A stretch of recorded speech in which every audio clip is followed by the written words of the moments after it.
Hey everybody, I'm Yvonne Williams with Back to Earth Creations, and welcome to part 2 of our booth tour. This was an unanticipated part 2. Whenever I shot the first part, I really thought I'd get everything, but there was a whole bunch that we forgot to include, so I want to thank everybody for sending in all of your questions, and I'm going to try my best to address that here. To start with, the first thing that I left out was we bring all of these extra not row covers, that's for gardening. These are just big, super big tapestries, like about the same size as this one that's covering the table. All the same stuff that was linked in the first video will be linked in this video as well, in case you didn't watch the first video. That just all of everything we've ever bought and or links to how we made it for our booth setup. And then what we do is we just use binder clips to attach. Like we'll take down the top, and this is if we're doing a multi-day show in an indoor event. We'll clip and kind of just clip and cover, and we try to get the tapestries to be able to go as far as they can. Sometimes we'll take the easel displays down and set them, kind of tucked behind. When we were doing a lot of outdoor craft shows, we would just do that as well. And other than the one time that the top of our canopy collected water and collapsed in on our entire booth, we never had any problems. Like, we actually never had any problems with theft overnight at an outdoor craft show, whereas we have with indoor convention center shows. So that's just something to use your own discretion on. But we're going to start tearing down, and whenever we break down, whenever it's just our jewelry like this, the first thing we do is we start by taking all of the necklaces off of their displays. It would be at this point that I remove the cumbersome magnets, and we actually bring them over and hang our necklaces with our backstock that you can see hanging back here. And that way, like goes with like, because we do have, we have a lot of pendant or necklaces that are that style.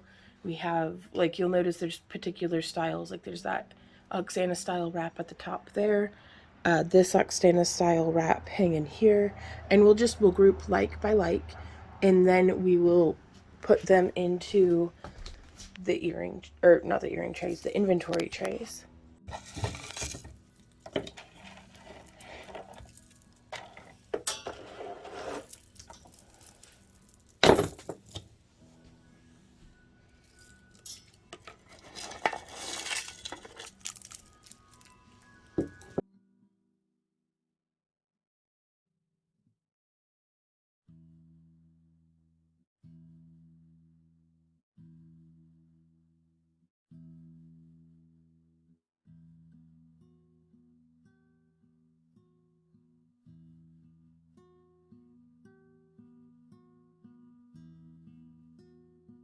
So whether it's our solid bracelets or our stretchy bracelets, the way that we take these off is we just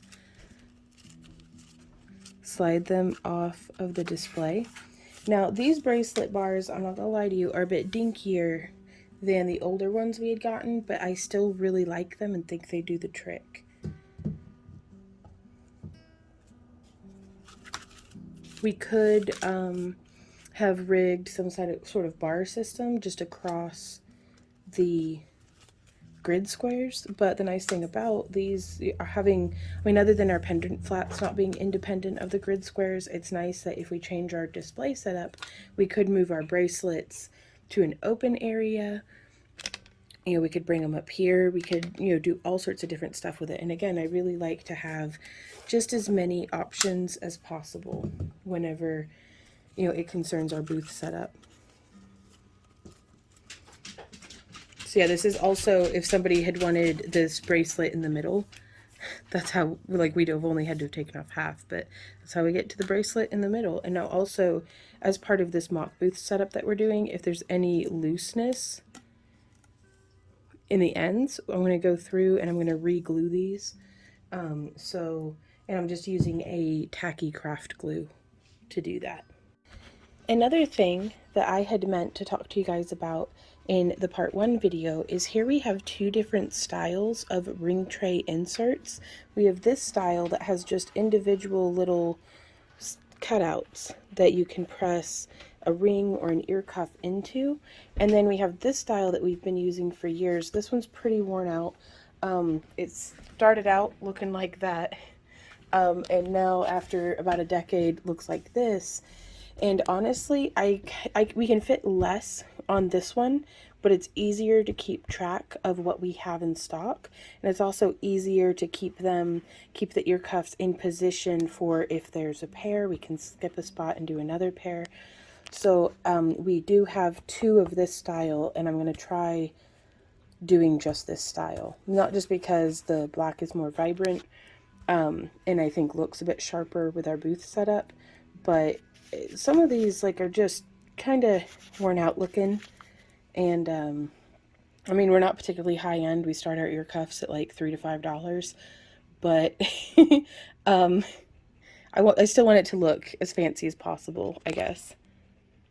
Also, I need to make some signage that's like a little stand. I'm going to be using, where is it at? Right here. I'm going to be using this to make, oh, my coffee's ready, to set and put note cards for, ear cuffs, $3 or $5, or, $5 plus, free sizing, or it's just something. So signage is a really good idea. So the way that we put away our finger rings is we have the empty ring tray, and depending on how we feel at the show, we either take them off and put them by category, or we just turn it upside down and shake it.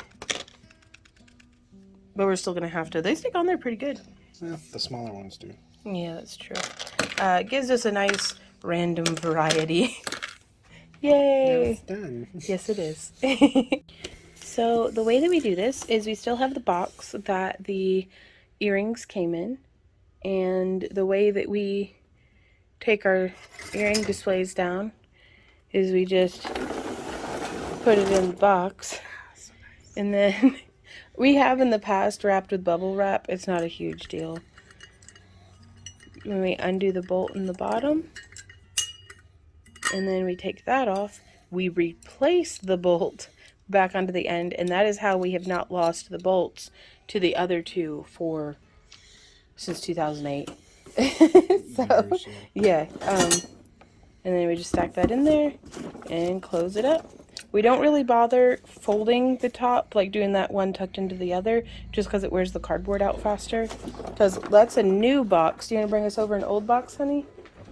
Right here. Right here is an old box. Which, I mean, it's held up pretty good. So that's... It's more tape than machine now. Yeah, the new versus old. That's fine. That's all right.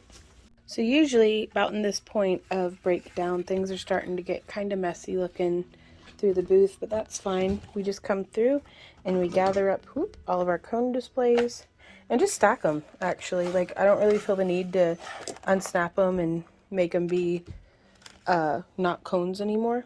And then we do our, just like this, boop, boop, boop, boop. So that one's a little bit bigger, but I mean, just smaller into larger. There's that one, there's that one, there's that one, and then we've got this one up here. Woo, well, it didn't go off the table this time. So yeah, and then we'll just stack them all together.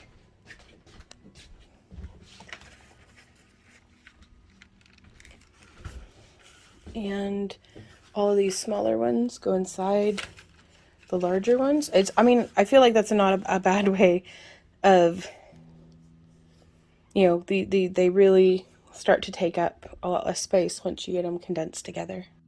For our ear cuffs, we just stack them. Like, we'll take the little feet off, And I'm putting all of the feet into the bin that we, like the inventory tray that we keep our rings in, so that way they're all in the same place. And then we just stack them and we'll put them in our totes to take home like that. Well, I mean, we're already home, but we're pretending for, the video's purpose, like we're at a show tearing down, because there's no way that I could take the time to pull a camera out and record when we're tearing down. We're usually trying to get out of there as soon as humanly possible.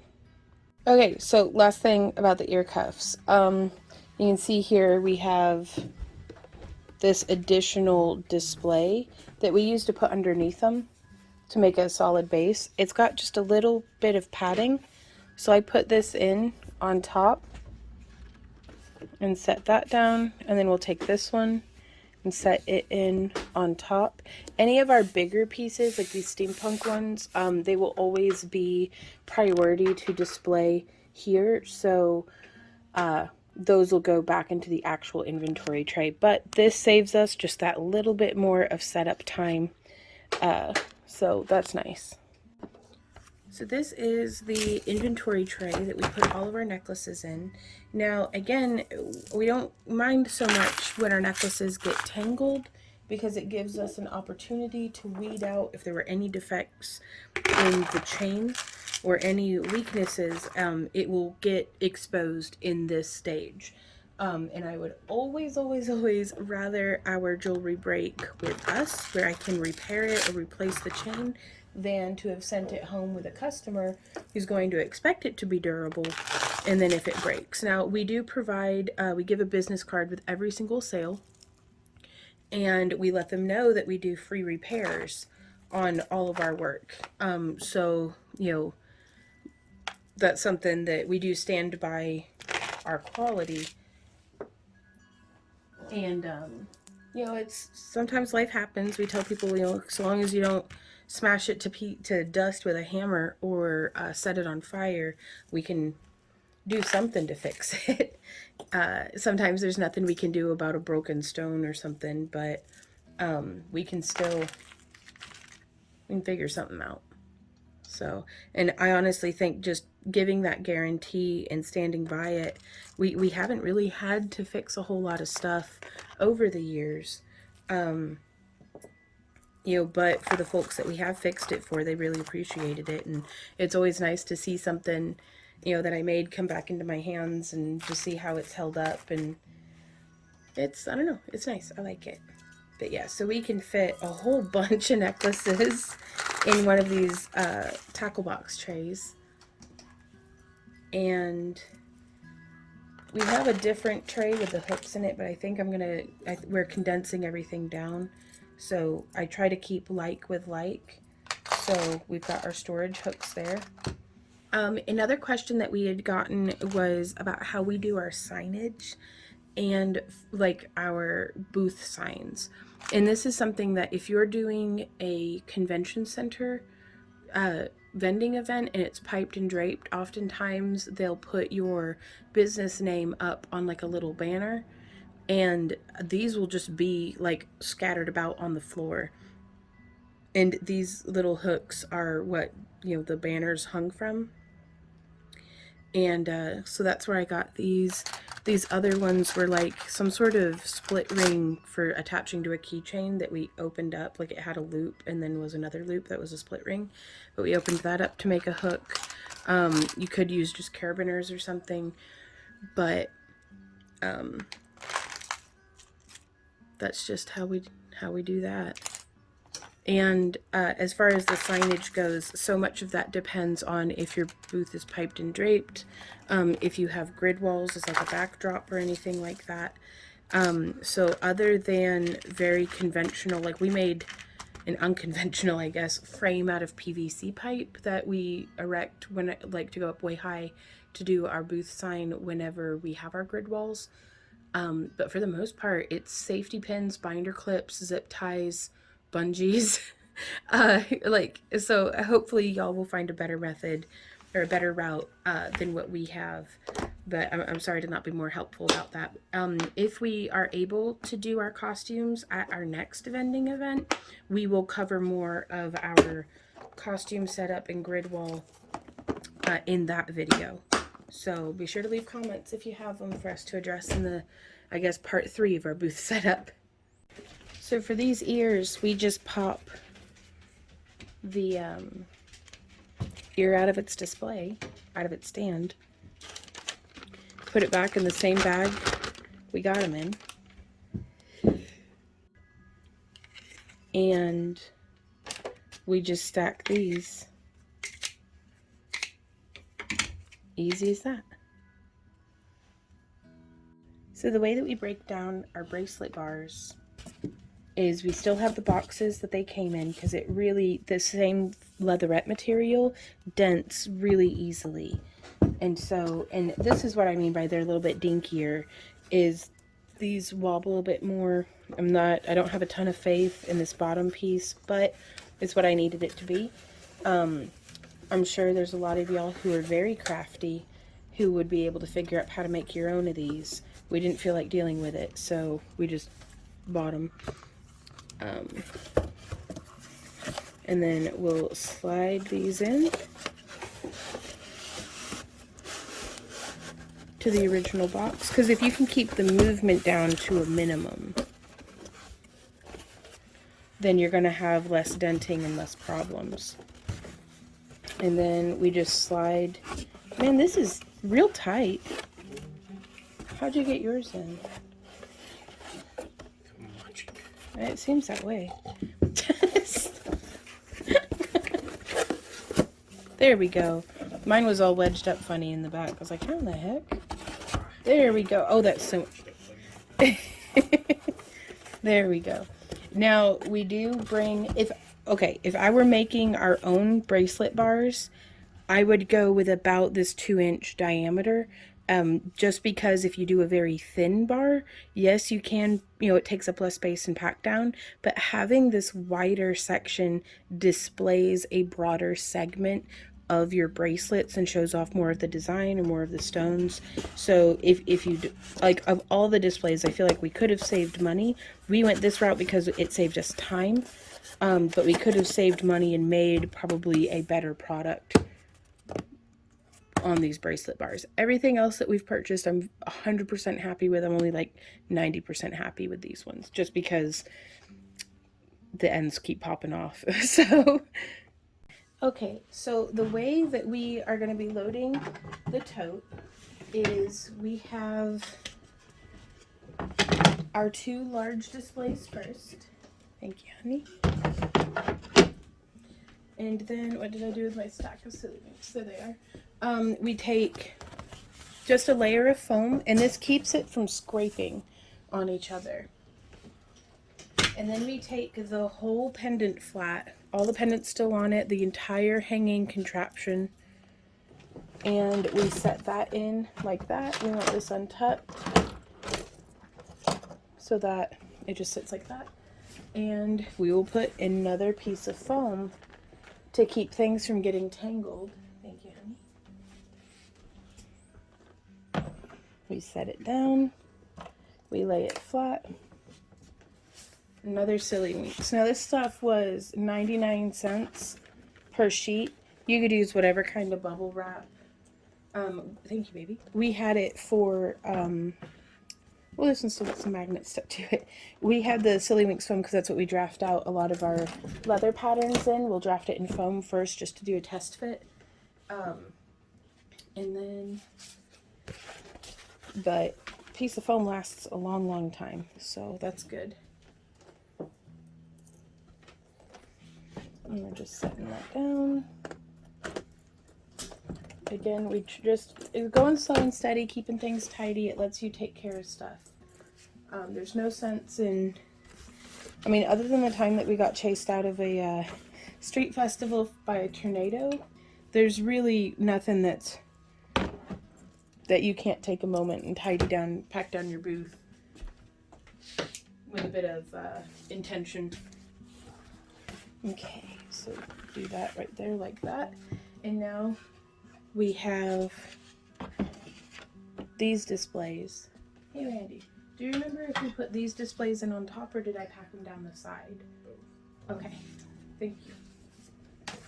So something that we can do is you set the display like this, and then you fold this over, and then you set a display like that, and then we'll set a phone, set a display, and I tried to do this on displays that are all the same size as each other. Fold it over, set a display. Let's test and see. Yeah, that's pretty good. And we just fit them in, and that way we don't have any rubbing.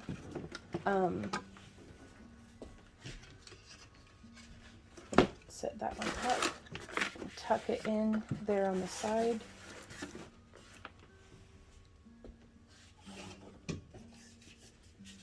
We can set them in like this, just doing a layer.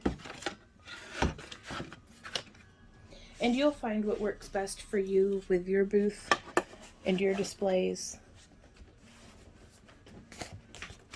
Do another layer of the silly winks. And I do believe this is our last display like that. So I'm just going to leave this there like that. And then we have, thank you, honey, these two guys that we're just going to sit right there. And now it becomes just a matter of, we'll use some of our extra table covers to pack in any empty spaces. I want to keep stuff from shifting around just as much as possible. As we break down, we'll come across more and more binder clips. We've got one whole bin that we just keep all of our binder clips in. This is kind of like our extras bin. It's where we keep the magnets, the binder clips, some bungees, some clamps. Just having it all contained in one place is really nice. And we may end up putting that in the tops of one of our tackle boxes, but we'll deal with that when we get there. So we are using these Velcro ties for... We take them off, Randy puts them into a pile, and then I'm coming through and re-spooling them into just like how they arrived in their original packaging. That seemed like a really good way of going about it. So to readdress our lighting, the thing that I probably like the least about these roll lights, which whenever we demonstrated in the part 1 of this video, we're not going to be using these in our booth. They're something that we were going to use for a little bit, but then we found a better method, which are these guys here. It's these lights. And another option still, if you don't have, like, if you do a lot of outdoor festivals that go like into the evening and stuff, and you never have power hookup, they have under cabinet lights that are motion activated that just run on batteries. So you could get rechargeable batteries, or even possibly find, I'll do some research and pick the ones that I would get if I were going to get them and have them linked down below. But it's just an under cabinet light. You could use the same Velcro system as what we're doing, as these guys here. And you could just Velcro them into place where you need the lighting.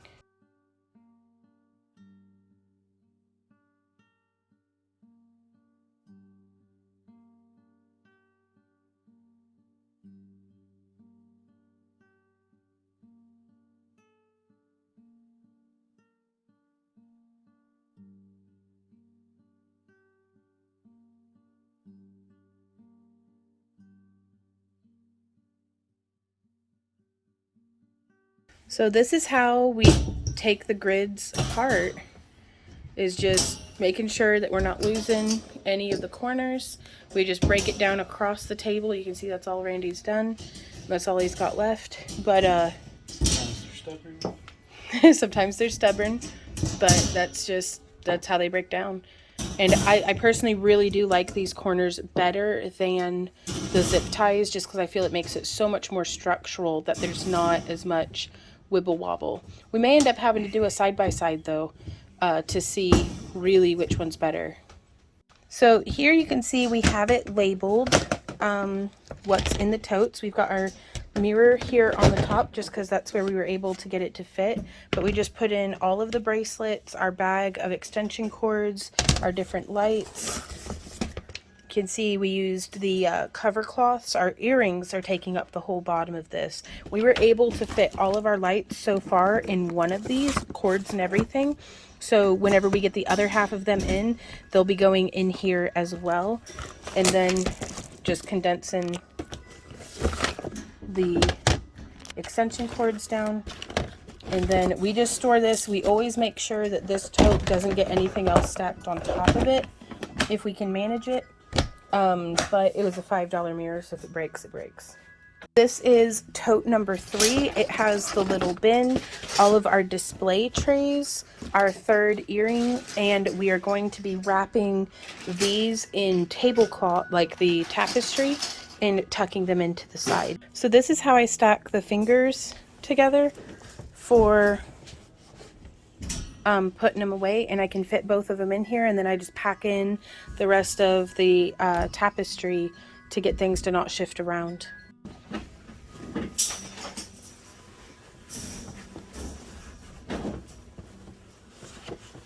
time for you to record this.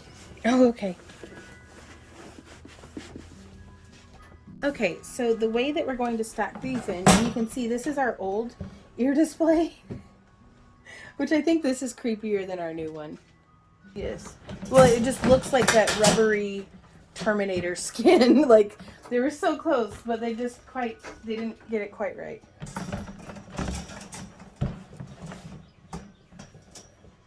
Why do we usually put this in this bag, do you know? Because that used to be all it took. Ah, that's right. Yeah, that's true. 'Cause I don't know. There's a lot of stuff that we just do it this way just because that's the way we've done it. And we haven't really thought about it too much, but we used to in our smaller setup, like Randy said. All it took was just these couple. We almost doubled the amount of grid squares that we use, but that's fine. And we're just packing it in.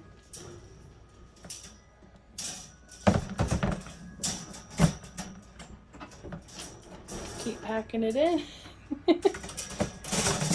And that's what we're using to hold this up, is actually another little rack that's got like sides on it, and that way we can, as we pull them out, the other half doesn't just collapse. As well as it used to be in earring display. Yeah, we did use it to elevate that up with me. That's been a minute too.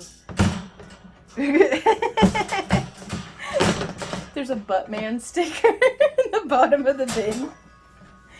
And then, man, what was that, 2016? I think so. So we're just going to pack that down in there for the corners, and then we are going to stuff the rest of this with our, I forgot to put the bracelets in. Can you hand me those bracelets in? I guess if we're not using these two, we can take those out and just set them in the other bin.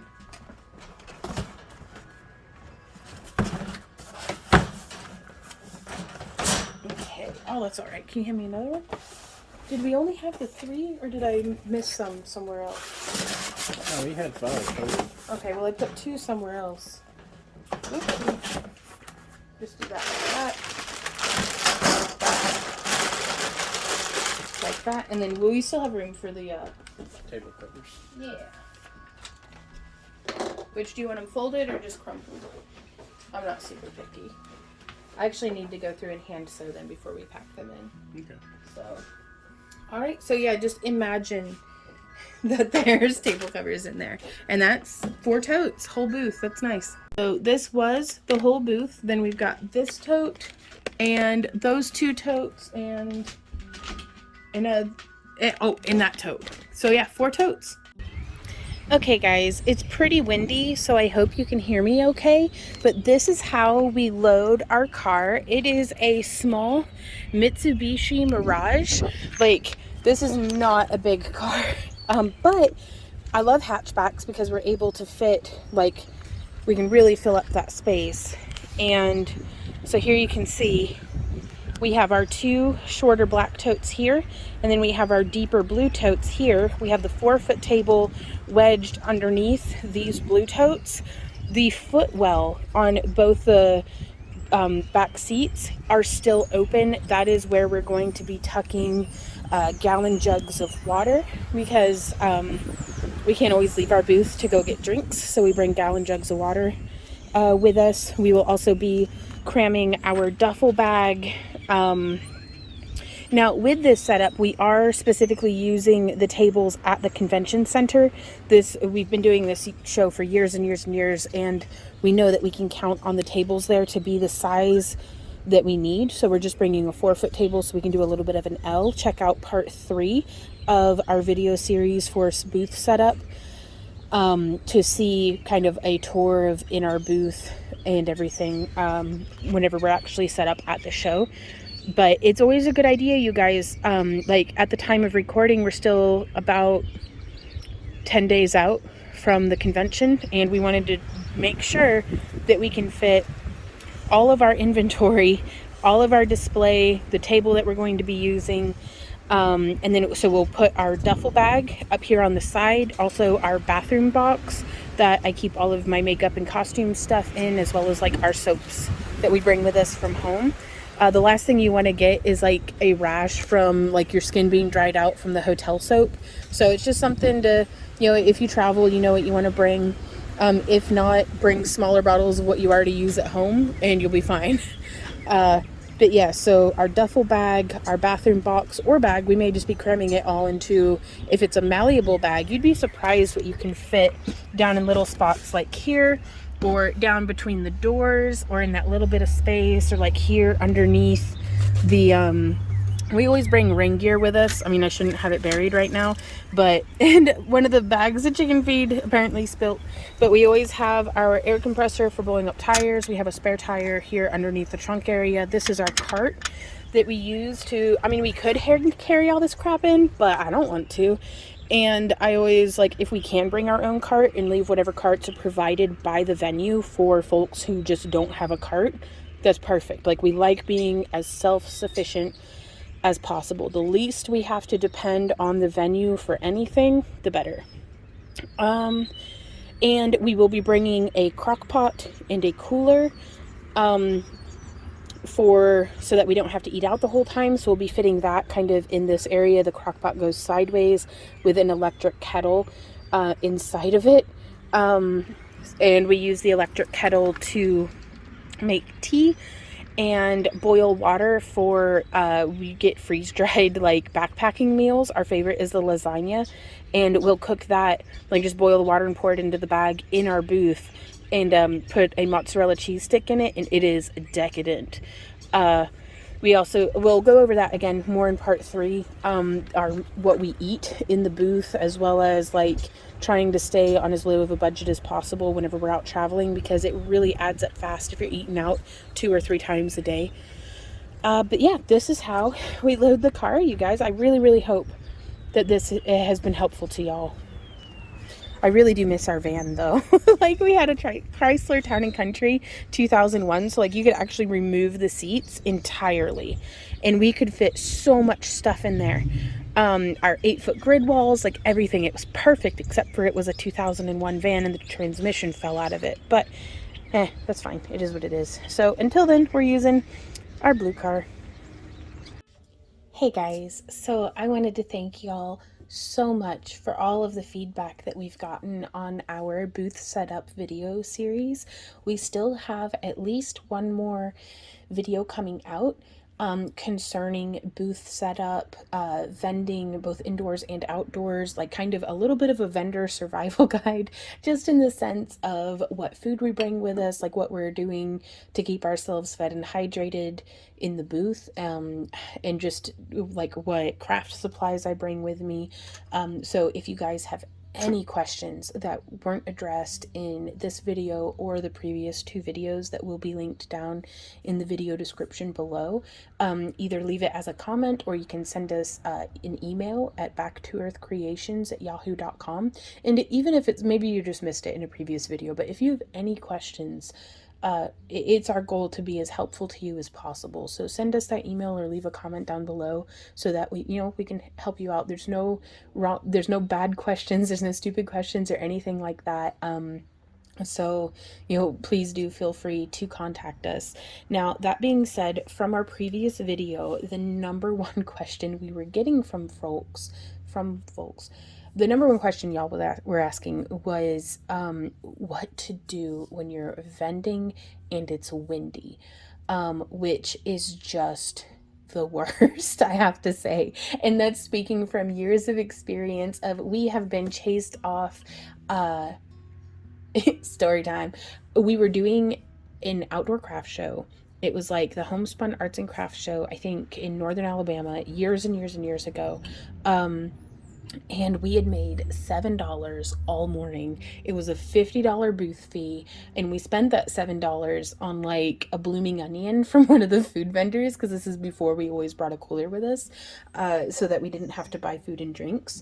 And so the show was a complete wash. And then at about 2 in the afternoon, like the weather was getting pretty sour, and we were like, well, we'll just stick it out, because we saw some other vendors tearing up, and we're like, haha, well, whenever whenever the storm dies down, we'll still be here and we'll make money, maybe.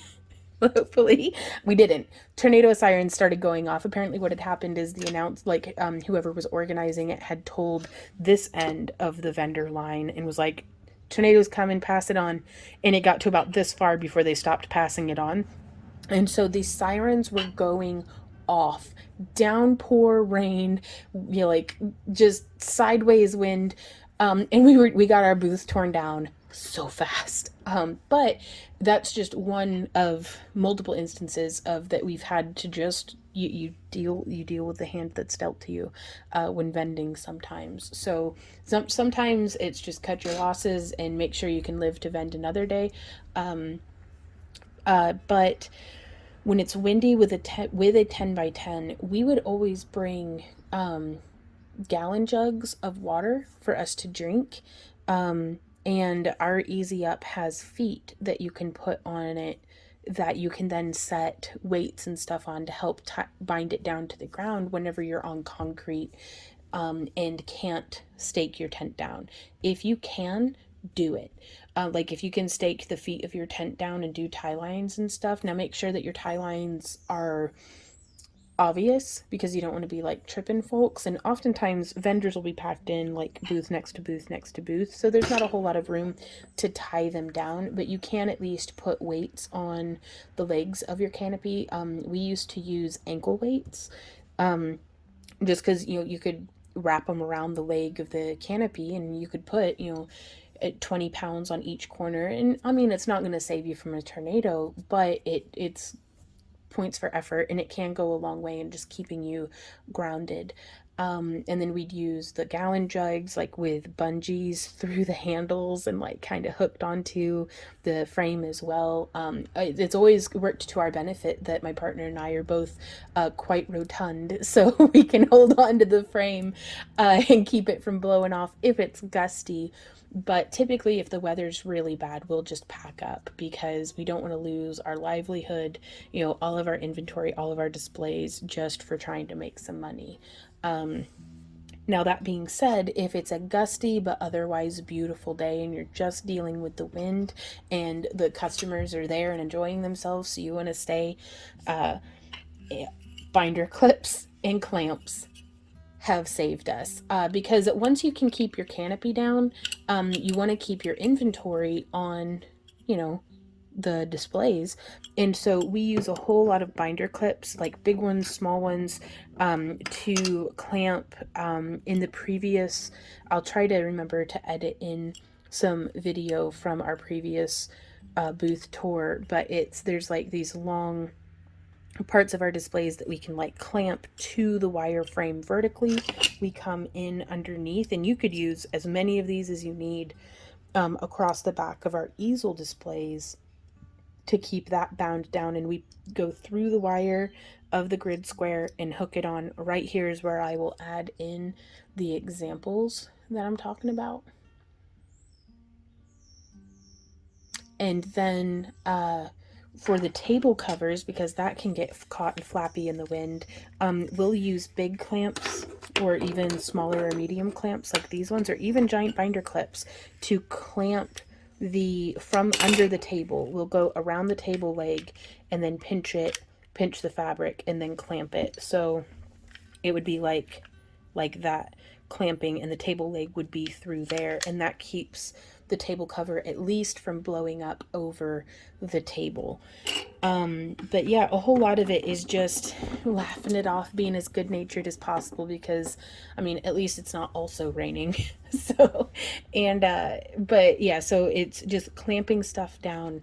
In any way, typically if it can survive a bump test, like how we did in a previous booth tour video, where you're just knocking into your booth or even taking it and just shaking it, if it can hold up to that, it should hold up pretty okay to being displayed during a gusty day. Now, I don't use jewelry cards on our work, especially our earrings. Like, we thread the earrings through the display and then put the earring back on there. And that is, if we were to use earring cards, the cards catch the wind so easily. They're just blown about all over the place. Like, it's basically putting a sail on your otherwise, well, there's the heater. It's putting a sail on your otherwise small and lightweight earrings. So that's how we do that on our earring display. And so I do hope that this was helpful to you guys. If you have any questions, again, either comment it down below, or I'll have answered it hopefully here in the premiere live chat. Hey, everybody in the premiere, or you can send us an email. If you enjoy our free tutorials and would like to support the creation of more of them, you can join our Happy Crafter Club. You can also join us over on Patreon. There's links to everything down below, as well as our booty boxes if you want to craft with the same stuff that we craft with. But thank y'all so much again for being here and for hanging out, and I will see y'all next time. So until then, you guys, happy crafting. Mwah! Bye.